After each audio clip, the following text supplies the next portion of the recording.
เขาจับมือกันแขนคลอพัวพันอายกับนางยิ้มหวาน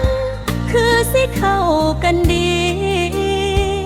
ยืนเบิ่งผู้เดียวหัวใจมันเหงาอิลีคิดแล้วก็อยากมีคนทักนำเขาสักทีย่างผู้เดียวโดนแล้วใจมันเริ่มอ่อนล้าความเหงามาแทรกซ้อนยามฟ้ามืดมนแต่ลึกนักในใจยังบอกเคยยอมแพ้คนยังเชื่อว่าหักแท้สิมาหาน้องสักวันอิจฉาเด้อน้องอยากมีคนเคียงข้างอยากมีคนจูงมือยามอย่างทั้งใด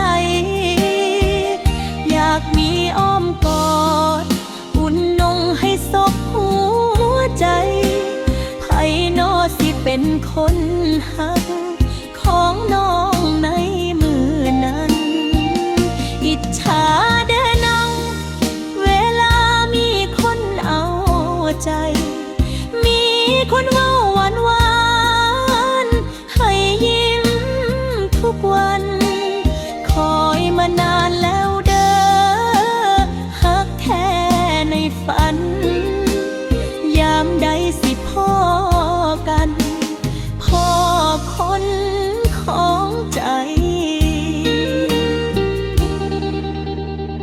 บางเทื่อกะท้อแท้น้ำตามันอยากไหลถามใจเจ้าของว่าสิทาต่อดีบ่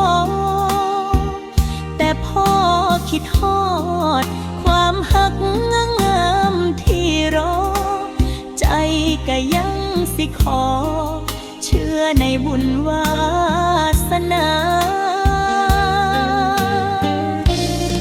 อาจสิสาแน่แต่บ่เคยทิ้งความฝันคนที่ฟ้าผูกพันคงสิมาหาน้องบ่ว่านานปานใดสิยังยืนคอยมอง